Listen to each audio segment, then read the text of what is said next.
Hola, buenos días con todos. El tema que voy a presentar es control de daños en ortopedia. Mi nombre es Pedro Andrés Dávila, soy cirujano ortopédico. No tengo conflictos de interés con esta charla. En cuanto a los objetivos de esta charla, es definir qué es control de daños en ortopedia, identificar los aspectos críticos y fisiológicos de un paciente politraumatizado, definir las prioridades en atención inicial, establecer el timing de la fijación de las fracturas en un paciente politraumatizado. Nos llega a la emergencia un paciente como este, básicamente en una tabla rígida, con collarín, con aparente fractura de miembros inferiores, chocado. ¿Qué hacemos en ese momento? En cuanto al control de daños dentro de la ortopedia, debemos valorar varios parámetros. Primero vamos a definir qué es un paciente politraumatizado. Es aquel que tiene al menos 2 lesiones potencialmente fatales, como ya lo dijo Oster en el 97. Y obviamente esta catalogación ha ido variando durante el tiempo, pero básicamente es la que les acabo de mencionar. Entonces, cuando nos llega un paciente en esas características o de esas características, escoger el paciente adecuado para llevarlo al hospital adecuado y en el tiempo adecuado es un verdadero reto. Es por eso que el advenimiento del PHTLS, el control prehospitalario por parte de los sistemas de paramédicos, es muy importante. Es así que básicamente con el advenimiento de todos estos protocolos, los accidentes automovilísticos de tránsito básicamente en los últimos 9 años han disminuido notablemente, sabiendo catalogar al paciente, estabilizarlo y llevarlo al sitio adecuado en donde se pueda resolver las lesiones que tenga. El control de daños no es nuevo, el control de daños ya se utilizaba antiguamente en la Segunda Guerra Mundial, haciendo referencia a mantener a flote y a salvo la embarcación, después obviamente de un daño por armas bélicas. Entonces, básicamente, dentro de la ortopedia, como en la cirugía, el control de daños es una cirugía mínimamente invasiva que nos permite estabilizar los segmentos fracturados provisionalmente, ya sea con fijadores externos o tracción. De esta forma, atrasar o retrasar la cirugía definitiva del paciente hasta obtener una adecuada hemodinamia para poder tratar las lesiones definitivamente.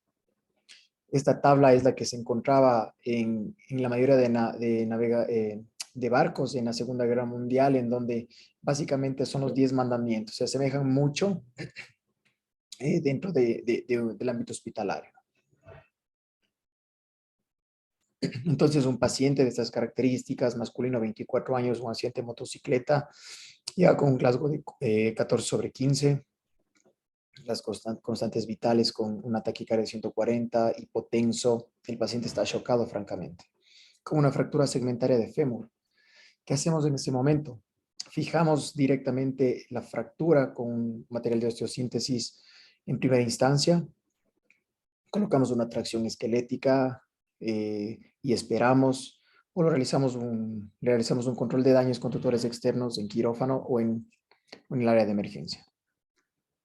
Esto va a depender mucho porque cada paciente tiene una respuesta individual, ¿sí? De acuerdo al estado de salud del paciente previo al evento, de acuerdo a la edad que tenga y factores genéticos. Hay unos pacientes que reaccionan o hiperreaccionan a ciertos estímulos y otros no. Entonces, básicamente,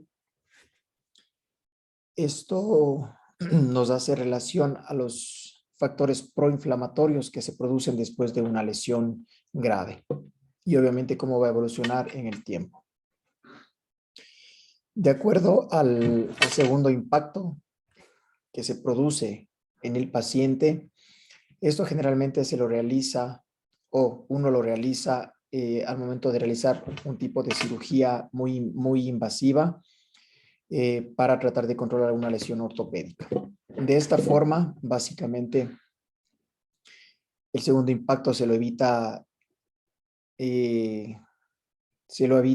realizando un buen control, evitando así un estímulo inflamatorio sobreañadido sobre el paciente. Los tres pilares de resucitación en el trauma son un diagnóstico oportuno, precoz del sangrado y de la coagulopatía. En cuanto al reemplazo de volumen, es muy importante paquetes globulares, factores de coagulación, procoagulantes y sobre todo antifibrinolyíticos. El control quirúrgico del sangrado es muy importante. Es como en la fotografía de acá, en donde vemos una llave abierta. Si el paciente no se lo diagnostica de dónde viene el sangrado, el paciente va a fallecer. 40% de las muertes posteriores al trauma se deben a una hemorragia incontrolada.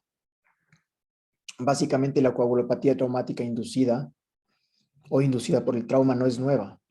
Se ha visto que el 35% de los pacientes que llegan en shock al ingreso ya presenten este trastorno. Por eso hay que saberlo diagnosticar y tratar adecuadamente. Es un fenómeno precoz y multifactorial. En algunos centros ya se cuenta con tromboelastograma que nos ayuda obviamente a predecir tempranamente y más específicamente trastornos de la coagulación. En cuanto a los test convencionales, ya sea los tiempos quirúrgicos, estos son pocos precisos, pero son económicos y se obtienen en un tiempo promedio de unos 30 minutos. No reflejan cambios evolutivos iniciales.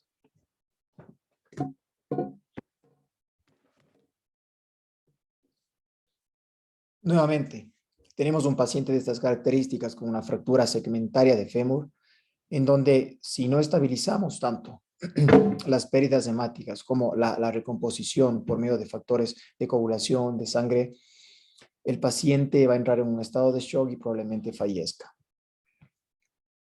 Actualmente se utilizan antifibrinolyíticos de la gama del ácido tranexámico, que tiene una evidencia 1A. En los pacientes con una evidencia de sangrado activo se puede administrar 1 gramo al inicio, apenas llega el paciente. Esto reduce la mortalidad hasta en un 2%, según estudios. Igual, se pueden ocupar varias técnicas, por ejemplo, la ecosonografía, el FAST, es muy importante para diagnosticar de dónde viene el sangrado, ¿no? Y la tomografía o el body tag que se utiliza también dependiendo de la sospecha clínica que tengamos. En algunos centros se acostumbra a realizar body tags en pacientes con politrauma. Esto tiene una evidencia 1B, obviamente reduce la mortalidad significativamente, pero se ha visto que también que cuando se sobreindica esta body tag, hasta 3.5% de los pacientes desarrollan un tumor maligno posterior. Entonces, esta triada, la triada fatal, hipotermia, acidosis y coagulopatía, que lleva a la muerte del paciente. El shock, básicamente por una hipoperfusión periférica, con una acidosis más allá de 3 milimoles por litro, con el lactato y prolongado en el tiempo más de 24 horas. Y con una hipotermia menos de 34 grados centígrados es la triada mortal para el paciente. ¿Qué hacer en ese caso? Hay varias escalas que se utilizan para catalogar al paciente si es estable, inestable o en extremis. Una de ellas es el ISS, el Injury Severity Score, que se puede utilizar en un paciente politraumatizado. Esto va obviamente a observar las lesiones del paciente en algunas áreas, cabeza, cuello, tórax, abdomen, extremidades, catalogándolo de esta manera en un paciente con un trauma menor, moderado, severo, crítico, para obviamente poder tomar una decisión en cuanto al tratamiento definitivo o simplemente el control de daños. En un paciente que se encuentra estable, básicamente el paciente entra a quirófano y se le estabiliza la fractura definitivamente. En un paciente límite, hay que controlar las fuentes de sangrado, reevaluar constantemente con FAST, tomografía. Si el paciente es estable, hay que hacer una fijación precoz. De lo contrario, control de daños. Si el paciente es inestable, inmediatamente lo ingresamos a quirófano, pero para realizar un control de daños. Y si es un paciente en extremis, tiene que ir a cuidados intensivos. Y se trata de imprimir la menor lesión posible o agregar la menor lesión posible. En este caso, el paciente va a quirófano para un control de daños o básicamente se le hace una tracción transesquelética dentro del área de cuidados intensivos. Dentro de las ventajas de la fijación externa es que es fácil y rápida en su aplicación. Es una cirugía poco agresiva, controla el sangrado de manera adecuada, estabiliza la fractura y no interfiere con el proceso fisiológico de consolidación ósea. ¿Cómo saber cuándo hay que intervenir? Básicamente, si es un paciente estable, va a una cirugía definitiva. Si es un paciente inestable, va al control de daños. Hay que investigar sobre todo traumas cranoencefálicos, traumas de tórax. En pacientes ancianos con múltiples comorbilidades, se valora si se realiza una fijación temprana o se realiza un control de daños únicamente. Entonces, si tenemos un paciente estable hemodinámicamente con un lactato menos de 2.5, con una coagulación corregida, normotérmico y una función renal normal, tenemos luz verde para poder realizar una cirugía definitiva. Caso contrario, si tenemos un paciente en malas condiciones, hipotenso, con un lactato elevado, con una temperatura baja, con unas plaquetas, como vemos, una trombocitopenia y con un Glasgow alterado, básicamente lo más lógico sería aquí realizar un control de daños, una cirugía súper corta para estabilizar la extremidad, evitar sangrados y que el paciente sea valorado y estabilizado en los centros de cuidados intensivos. Por el otro lado, si tenemos un paciente con una radiografía de este tipo, es una fractura compleja, es verdad, pero el paciente está estable hemodinámicamente, tiene una frecuencia de 100, está hemodinámicamente estable, con un lactato de 1.7 y además algo que hay que tener mucho en cuenta también para hacer una cirugía definitiva, depende la hora también. Es muy común que pacientes que llegan en la madrugada o que llegan fuera de los horarios laborales, en muchas casas de salud, el personal disminuye estas horas, los materiales o los insumos necesarios no están, entonces la cirugía se puede diferir tranquilamente para el siguiente día si el paciente es estable, lógicamente. En resumen, la toma de decisiones debe estar basado siempre en el estado fisiológico del paciente.